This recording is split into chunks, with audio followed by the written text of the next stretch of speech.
give you Mr. Ian Crane.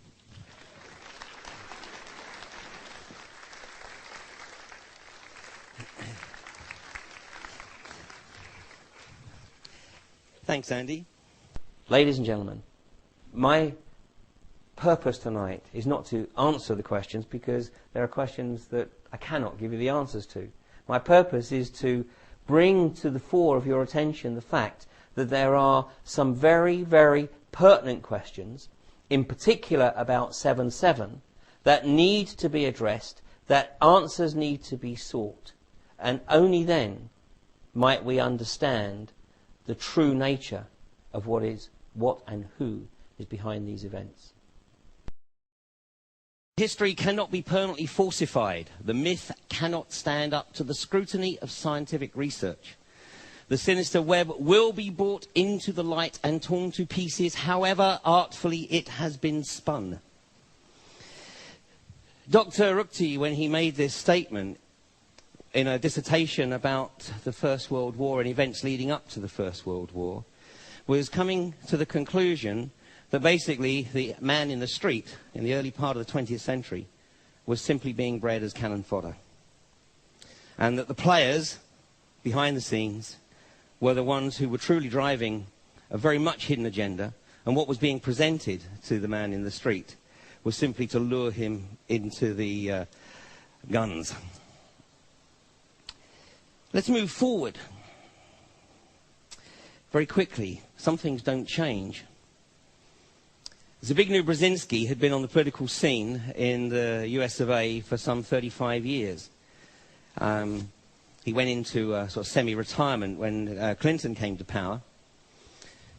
But a very powerful player. He was the individual who identified Jimmy Carter as a potential candidate, brought him to the attention of the Rockefellers, and the Rockefellers then launched a massive campaign to put Jimmy Carter into the White House. He's been a member of the Council on Foreign Relations and a founding member of the Trilateral Commission. Two bodies in America which many, many scholars believe are in effect the ruling parties, not just of the US, but setting the agenda, the political agenda, for the rest of the world. The Council on Foreign Relations, without any shadow of doubt, a very, very influential and powerful organization. Senators wince when they receive a call from the Council on Foreign Relations. Zbigniew Brzezinski, in his retirement, wrote a book. Well, he wrote actually quite a few books, but the book I'm going to refer to is The Grand Chessboard. He wrote this in 1997. Through much of the book, he laments the fact that the US appears to have missed the opportunity. 7 years after the demise of the Soviet Empire, the US is the only superpower, however you want to use that term. And he laments the fact that the opportunity has been missed for the US to dominate the globe.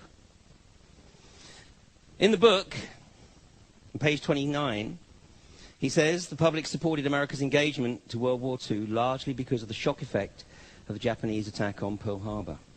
2 years previously, the American public, or those that were interested, had been made aware that Pearl Harbor was a contrived event, that FDR had deliberately baited the Japanese into attacking Pearl Harbor. FDR had very, very clear intelligence as to the time, the date, and the magnitude of the attack on Pearl Harbor. He chose not to pass that on. The rest, as they say, is history. In terms of his desire for America to take a lead role globally, he recognizes that this is most unlikely to occur through peaceful means. So on page 211, he says, moreover, as America becomes an increasingly multicultural society, you may find it more difficult to fashion a consensus on foreign policy issues, except in the circumstance of a truly massive and widely perceived direct external threat. And in 1998, Donald Rumsfeld, representing an organization called the Project for a New American Century, wrote to President Clinton demanding that Clinton adopt an aggressive agenda towards Iraq and remove Saddam Hussein. President Clinton decided not to act on that. So the Project for a New American Century put together a document in the year 2000 called Strategic Forces and Resources for a New Century. It is fundamentally the blueprint for everything that is occurring right now. It shouldn't be any surprise to us. Here it is in black and white. There are some incredible, incredible quotes that come out of this document. It is freely available. You do have to look, but it is available. Part of this document, recognizing that America really has to take this opportunity to dominate the globe, in particular because of its requirement for natural resources. And it says further, the process of transformation, meaning America taking global leadership, even if it brings revolutionary change, is likely to be a long one, absent some catastrophic event like a new Pearl Harbor.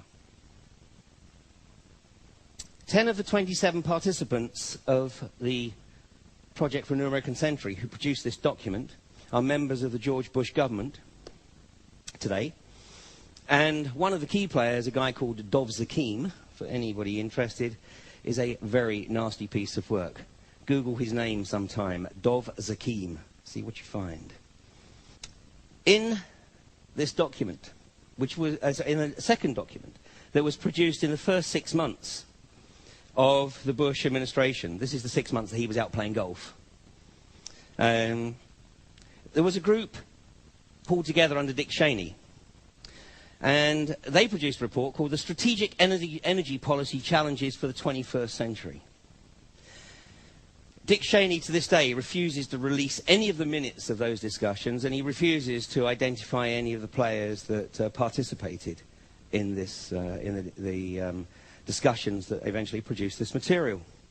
But fundamentally, it was recognizing that the US, which consumes 20 million barrels of oil every day, the global consumption is currently around about 88 million barrels a day. So the US, with, 4 or 5% of the population, is consuming 25% of the global oil production. And most of that, obviously, is imported. In fact, almost all of it is imported because the US is adopting a policy of keeping its own oil reserves purely for strategic reasons. But out of that report came the observation that the American people need to know about this situation, the potential need to dominate the global resources, and be told as well that there are no easy or quick solutions to today's energy problems. The President has to begin educating the public about this reality and start building a broad base of popular support for the hard policy choices ahead. Well, Cheney decided, obviously, to accelerate that. And on 9/11, the US survey got its new Pearl Harbor. The greatest piece of psychological warfare since the Greeks left a wooden horse outside the gates of Troy. It was brilliant. It is a fantastic construct. It is pure Hollywood. The tragedy, of course, is that so many people had to die. The pièce de résistance of this was dropping the towers in a controlled demolition on top of 357 New York firemen. Hitler said in Mein Kampf, the greater the crime perpetrated by the leadership, the less the likelihood that the people would believe that the leadership are capable of such a crime. There were 5 war games going on 9/11 that day. The first 4 ensured that all of the fighter command for the Eastern Seaboard were elsewhere. We have transcripts between the air traffic controllers and the Federal Aviation Authority, which is the first port of call for the controllers when they suspect a hijack. And we have conversations that go something along the lines of, we have a problem, we have a potential hijack. Is this part of the exercise? I don't know. Well, it's probably part of the exercise, so just monitor. FEMA, the Federal Emergency Management Agency, arrived in New York to participate, supposedly, in a biowarfare exercise called Tripod 2, the day before 9/11.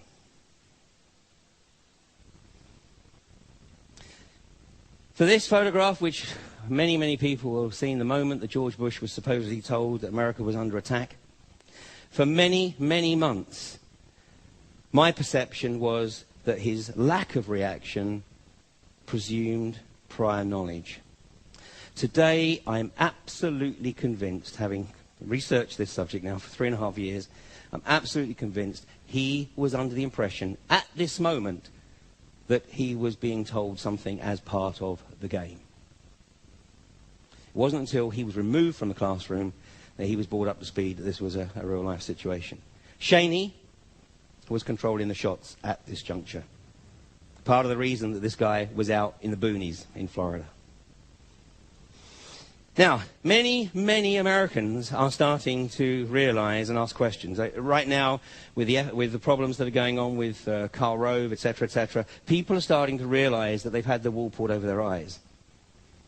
And it is a gradual process. It is very, very important, actually, that people don't realize as a mass too quickly, because people have to absorb this and understand the implications of what's occurred here, for themselves, for their nation, and for the world. But this particular individual, Jimmy Walter, has spent $4 million of his own money so far in trying to raise the profile of 9/11 and get some of the questions reopened. And he has produced a DVD called Confronting the Evidence.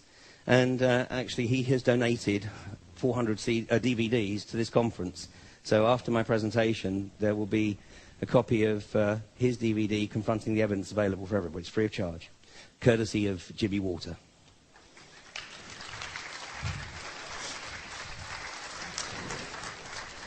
Another individual that has done so much to bring this out into the open is a guy called David Ray Griffin, who's written a book called The New Pearl Harbor.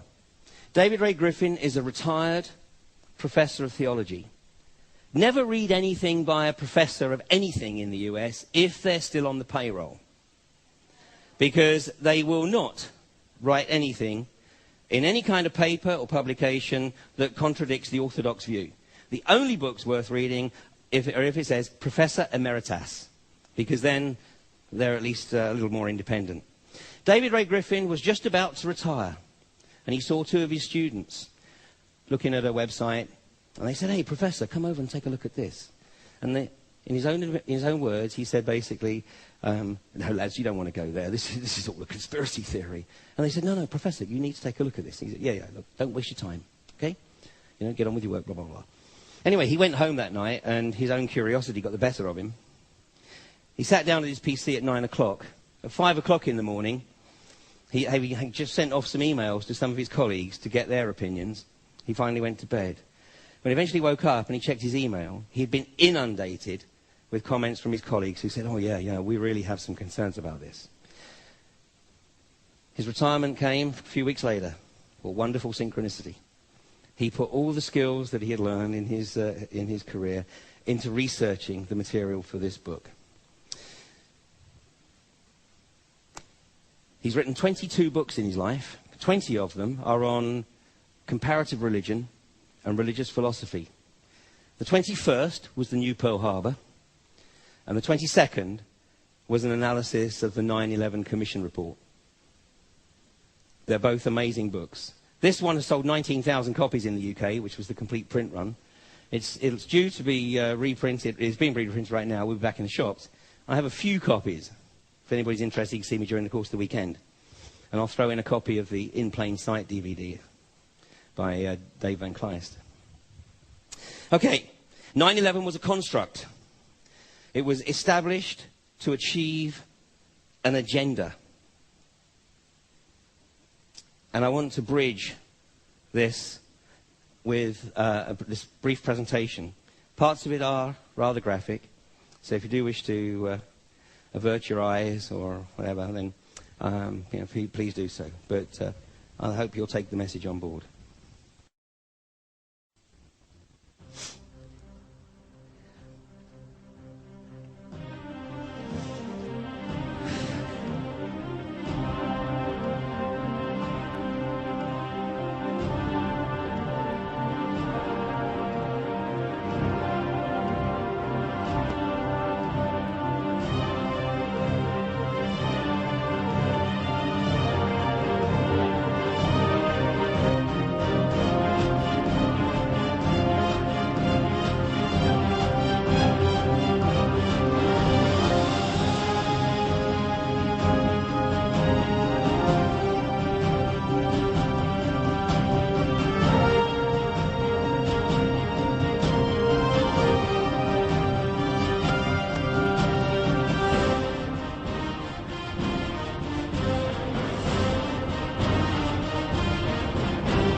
Thank you.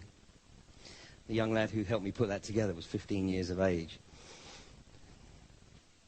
He did a brilliant job. Cui bono? Who benefits? Who benefits? Primary question in any criminal situation. We went from 9/11, we had a construct to create sufficient inertia in the US public to be able to pursue an agenda. We were losing that momentum in the UK. The announcement that the troops would be withdrawn from Iraq was kept very, very low key. There was no specific timetable put on it, but there was a statement made on the 4th of July, Independence Day for the US, that the UK troops would be withdrawn at the earliest possible opportunity, and sooner rather than later. There was some other stuff going on that week. Now, there is no question that with the Olympics being awarded to London on the Wednesday, that the French were very pissed off. But I think we can rule out the French.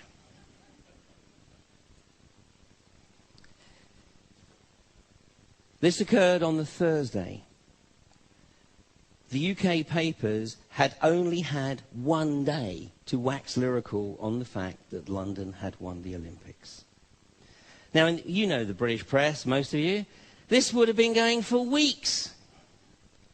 Prior to that, we'd had a very successful Live 8 event on the weekend, taking attention to the meeting of the G8 leaders.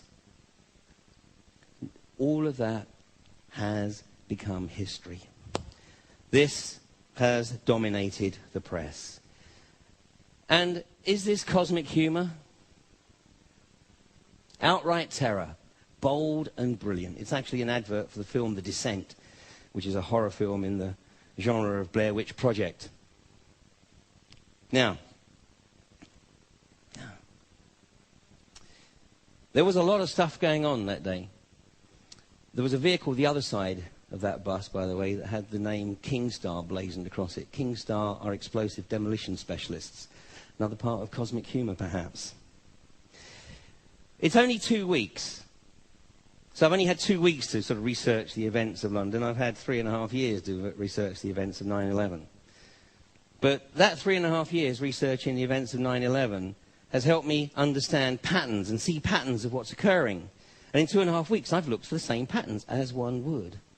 And I'm going to share with you some of the stuff that I found. And no conclusion here. It's too early. But just some of the observations. Now, there's a guy called Peter Power. He's the managing director of a company called Visor Consultants. This is straight off of Visor Consultants' website. So Peter Power, he's the managing director of Visor Consultants. He's a fellow of the Emergency Planning Society, fellow of the Institute of Risk Management. I think we can assume from the next line that he's a member of the Lodge.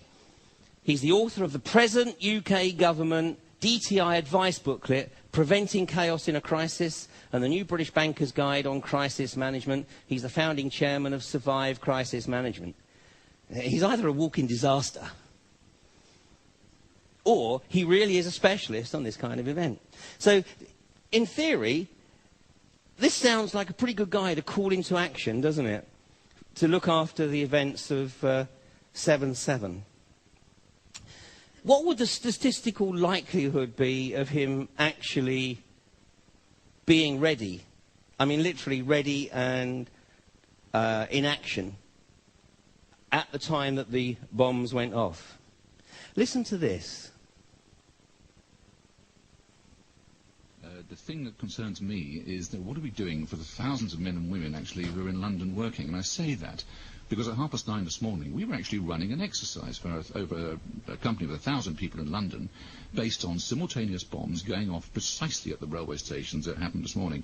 So I still have the hairs on the back of my legs standing upright. To get this quite straight, you were running an exercise to see how you would cope with this, and it happened while you were running the exercise? Precisely. And it was about 9:30 this morning. We planned this for a company, and for obvious reasons I don't want to reveal their name, but if they're listening they'll know it. And we had a room full of crisis managers for the first time they met. And so within 5 minutes we made a pretty rapid decision, this is the real one. And so we went through the correct drills of activating crisis management procedures to jump from slow time to quick time thinking and so on. Well, that's all. Did you hear what I heard? They were running an exercise at exactly the same 3 stations where the bombs went off. Exactly. And just in case you missed that, by the way, that was on Radio 5 Live. So just in case you missed that, let's have a look at him on ITV later that evening. Issue. Today we were running an exercise for a company, bearing in mind I'm now in the private sector, and we sat everybody down, and there's 1,000 people involved in the whole organisation, but the crisis team, and the most peculiar thing was we based our scenario on the simultaneous attacks on the Underground and mainline station. So we had to suddenly switch an exercise from fictional to real. And one of the first things is, get that bureau number. When you have a list of people missing, tell them. And it took a long time. Just to get this right, you were actually working today on an exercise that envisioned virtually this scenario. Almost precisely. I was up until 2 o'clock this morning because it's our job, my own company, Advisor Consultants. We specialise in helping people to get their crisis management response. How do you jump from slow time thinking to quick time doing? And we chose a scenario with their assistance, which is based on a terrorist attack because they're very close to a property occupied by Jewish businessmen. They're in the city, and there are more American banks in the city than there are in the whole of New York. A logical thing to do. And I've still got the... I was going to say, how extraordinary today must feel for you as it unfolds. Right? Although that time, when the interviewer said, let me get this right, you were running an exercise at the same 3 stations where the bomb went off. In the second interview, he went, almost precisely. In the first interview, he went, precisely. So he was starting to water down. I actually caught another interview with him 2 days later, and by now he'd been got at. You know, by now it was being tempered, and he was bringing it into line. Well, these exercises are going on all the time, blah, blah, blah, blah. Well, a statistician did an analysis of the statistical likelihood of this guy having an organisation in place in London of 1,000 people, his own words, ready to deal with a terrorist exercise at exactly the same 3 stations as it occurred. And he came up with the analysis that it's exactly like identifying 2 random people from anywhere on the globe, asking them to go and find 3 grains of sand, and them both coming back with the same 3.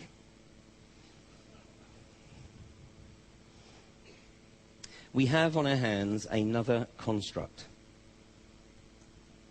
And then this one just blew me away. This is from the government's own website.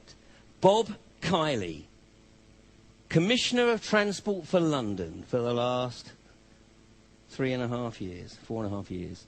Early in his career, he was with the CIA, where he served as a manager of intelligence operations and then as an executive assistant to the director. So he served with the CIA. Well, that's okay. A lot of people have served with the CIA. But take a look at this.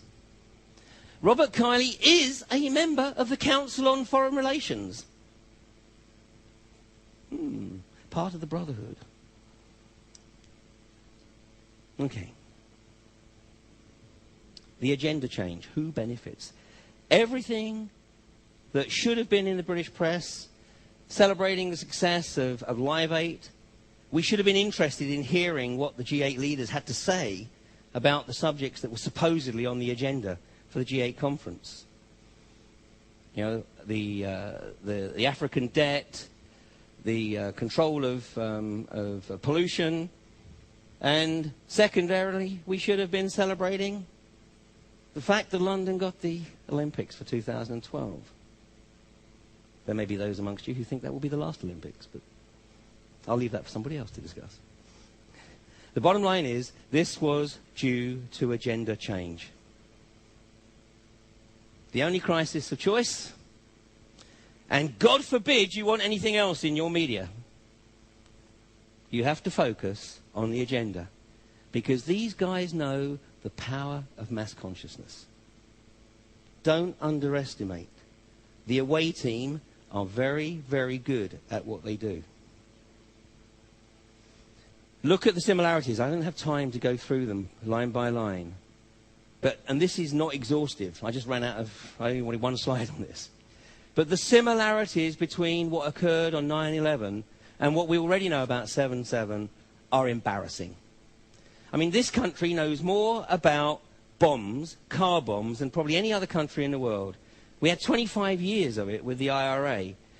The only Irish terrorists who went to jail have been released because they were framed. We don't know the perpetrators, or the general public does not know the perpetrators of the vast majority of the IRA attacks that occurred over 25 years. Yet within 24 hours, we've got them.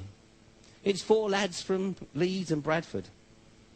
None of the family, none of their associates have the first clue about any fundamentalist tendencies. 2 of them have pregnant wives. One of them works with handicapped children. I mean, it is staggering. These guys were part of a game. I genuinely believe at this juncture they thought they were part of a game. They thought they'd been recruited. It happens all the time in the US. In the US, in the mainstream media, they advertise for people to work with the FBI and effectively play the role of the bad guys. High-risk occupation, I would guess. And that, I think, is what happened here. These guys were recruited to participate in the game. Unfortunately, they paid the price. Then we get through to the 21st. This was a crazy 3 days. And these 3 days are very, very significant to changing the memories of people, changing the consciousness of what is actually occurring here. Because the 21st was, to all intents and purposes, a complete non-event. One of the suspects, the key suspects, was a gentleman called Haroun Aswat, who was tracked down to Rome, and he subsequently turns out to be an MI6 asset. And the CIA are very, very upset because the CIA wanted to arrest this particular individual a few weeks earlier and were denied permission to do so. And the only time the British government normally denies permission for the US to speak to somebody they want to speak to is if they're a security agency asset. But what it did do is it did provide the opportunity for the official story to move away from the military-grade explosives used on 7/7 to putting the thought in everybody's minds that the explosives used in these events were made out of stuff that you can buy in Boots, from hair restorer and deodorant. I mean, it's a complete crock. And this was when they also released the information about their bombs, which changed from 9 to 12 to 15, found in the car at Luton. And these nail bombs were all made out of normal pharmaceutical products. But it had the very, very powerful effect of moving the focus away from the military-grade explosive used on 7/7. Then, of course, the following day was the fateful day here of Jean-Charles Menzies. Now, this event has some very, very significant implications. It is, to all intents and purposes, a complete comedy of errors. It is my opinion that the intention was obviously not to shoot an innocent individual.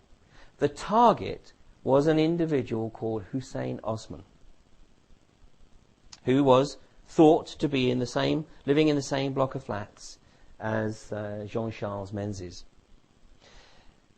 The surveillance team, who I would suggest are not normal policemen, I mean, it has all of the signatures of a group called 19int, which is a very, very sophisticated part of the British military. And these are the guys who did a lot of the undercover work in Ireland during the years of the Troubles. I mean, the closest they get to being recognised as a civilian policeman is wearing a baseball cap that says police on it. But they are surveillance specialists. And the individual that was responsible for the surveillance had a video camera, and with a very powerful lens on it. And where he was positioned, everybody that was leaving the block of flats, he was videoing the individuals and then checking the video replaying the video to determine the identity. When Jean Charles Menzies left the apartment block, this guy, managing the surveillance, was responding to the call of nature.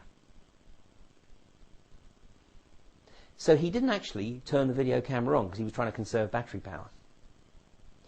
So he radioed through that this individual had left, and he wasn't sure who it was. Now, I have seen the photographs of the two individuals, and you could argue that there is a degree of similarity, similar hairline. I mean, it is not as though necessarily that there's an obvious difference. But obviously something went awry. Because instead of following this guy and stopping this guy, I mean, we subsequently know that initial reports were not totally accurate. He didn't leap the barrier. He used his Oyster card to get into the tube. He picked up one of the Metro newspapers on the way through. He didn't run down the stairs. The only time he ran, according to the eyewitnesses, was when he saw the train was at the platform, and like you do when you're on the underground, those last few steps, he just ran to make sure that he got through the doors before they closed. And the next thing, of course, all hell breaks loose. 10 bullets are pumped or are shot at him. Despite being at close range, he's hit by 7, 6 in the head, 1 in the shoulder, 3 miss. At the time, the police, in all likelihood, still believe that this is Hussein Osman. And this is why Ian Blair, the Commissioner of Metropolitan Police, initially is euphoric. Because he perceives that this is a success. This vindicates, everything that they've been doing. And it also provides an opportunity to bring closure to part of the events that have occurred. But of course, the opposite is true, and it's opened a whole new bag of worms. Let's take a look at some of the press that occurred. Ian Blair, of course, is in the firing line because initially he tried to put a hold on the IPPC inquiry. And the inquiry, the terms of reference for that inquiry have not yet been released. This is also an interesting observation. I do want to come back to this. The Brazilian family, they dismissed the initial offer, which by anybody's imagination was derisory, of £15,000. Sorry, $15,000. It wasn't even pounds. It's $15,000. And it is reported, and I'm still trying to check the sources here, that the family, through their lawyers, have also rejected or subsequently rejected an offer of $1 million. Because the family have said this is not about money, it's about due process, and understanding what occurred on that day, and bringing who is responsible to justice. Now this is very, very interesting, and I'm going to come back to this particular issue in a second. Now the other issue is that the closed-circuit TV pictures, or the films, appear to have disappeared. Now where have we seen this before? This is exactly what occurred at the Pentagon. The FBI couldn't get around to all of the cameras within shot of the Pentagon quick enough to confiscate the films. None of those films have been released. And all the people at the Sheraton who sat down to watch the film before the FBI came have basically been gagged. They've had gag orders put on them so that they cannot disclose what they saw in those videos before they were confiscated by the FBI. The CCTV cameras on the bus were not working. Stagecoach say this is an impossibility. The Metropolitan Police actually pay the bus companies to maintain the cameras in good working order because obviously it helps them fight crime. Or the same with the cameras on the tube stations. And yet on this particular day, at the moment, we are being told that there is no CCTV evidence of what occurred on the underground on that morning of 22/7. Now, this paper actually comes from literally just a week ago or so, and we are already starting to get some articles about the forgotten victims. Gun death overshadows tragedy of bomb blast. These are very telling observations. Very, very telling indeed. Now, something occurred then the following day. Not in the UK, but in Egypt. And that was this. And this is from the Independent on Sunday, the following day. The horror goes on. British tourists die in new Al-Qaeda bombing. The only parts of this article that happen to be true are, yes, the horror goes on. British tourists did die, and it was in Egypt, it was in Sharm el-Sheikh. The only papers reporting that it had anything to do with Al-Qaeda were the British and American press. The Egyptian press acknowledged unequivocally and absolutely, with the evidence, that this was the work of Mossad. They knew why Mossad had done it, because 3 days previously the Egyptian government had signed a gas deal with the Palestinian Authority in Gaza for the Palestinian Authority to provide gas to Egypt. And the Israelis, who hadn't yet relinquished control of Gaza, were not involved. And Mossad were not amused. They didn't even try and hide the evidence. They simply got a car. The car even involved still had the cross-border plates that are necessary to come across the border from Israel into Egypt. It basically drove across the border, loaded up with explosives at some juncture, and was sent into Sharm el-Sheikh. So perhaps Mossad were trying to help their British counterparts in the security services and take the heat off of a bit of what had occurred the previous day. Every single Egyptian paper reported that this was the work of Mossad and it was related to the gas deal with the Palestinians. There is no mention of Al-Qaeda whatsoever. The reality is, within the UK right now, and of course within the US, is that there is only one agenda, and that is terror. Now let's come back to the issue of the victims of 7/7. They are starting to become concerned because they are not having the contact. I mean, it's like, everything else has moved on. New events. There are 52 people that died on that day. Now, wouldn't it be fair to say that if the family of Jean-Charles Menzies ultimately receive a sum in excess of $1 million, if it is ultimately proven that there is complicity, government complicity, in the events of 7/7, and that each of these deaths of the 52 people were as a direct result of that complicity, wouldn't it be fair to suggest that the compensation made available to these families is on a par with what is being offered, or what is ultimately offered, to the family of Jean-Charles Menzies? In the moment, these families have been offered and basically told that this is all that is on offer, £11,000. Complicity. It's a hell of a statement. Scary statement. But the reality is that this particular individual gave at least 2 interviews which made, talking about events, which made the hairs on the back of his neck stand on end.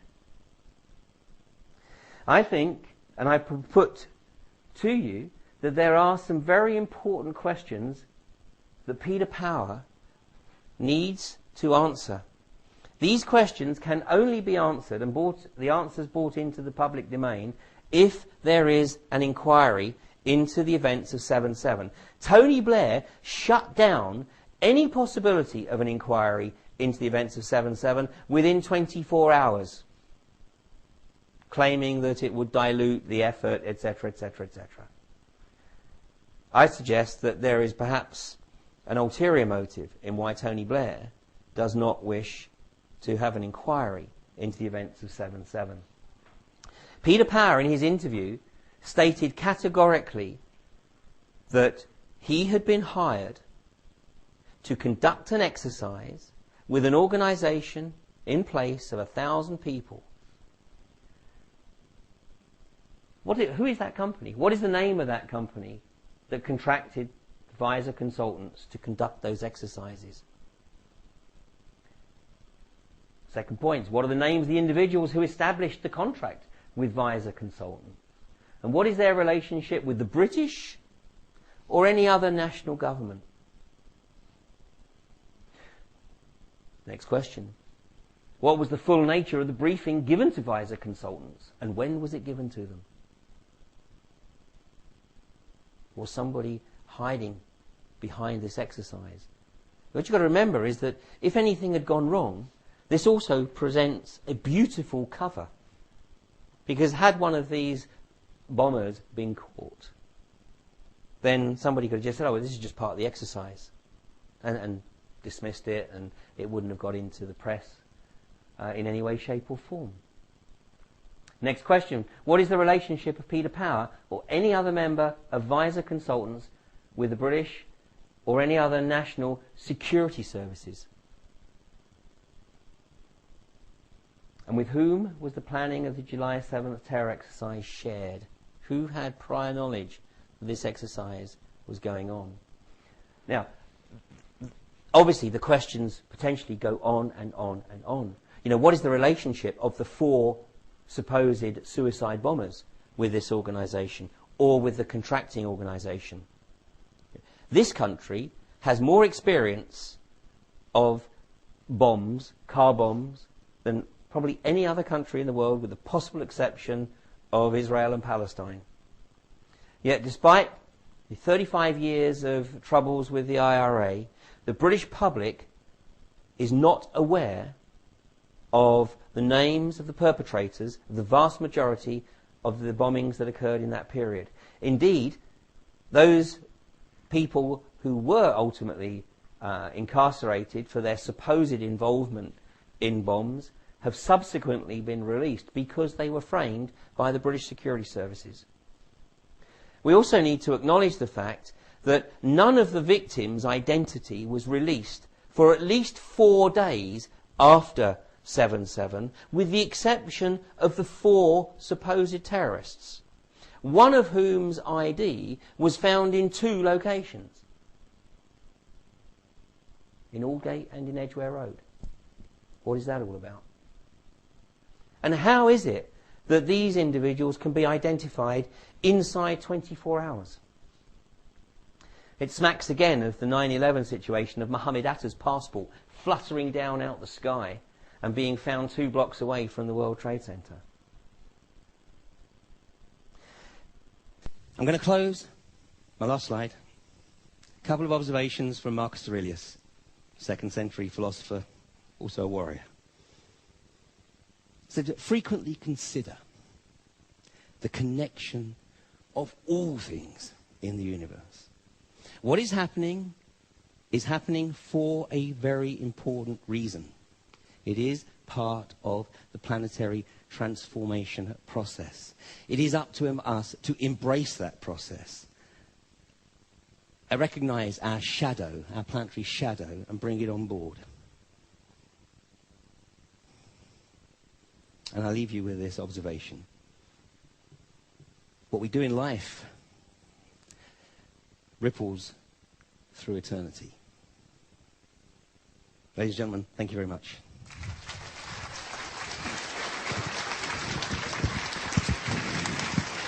Thank you, Mr. Ian Crane. Thank you.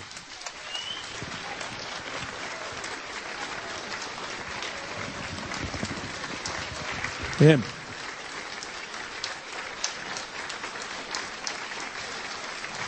Ian Crane.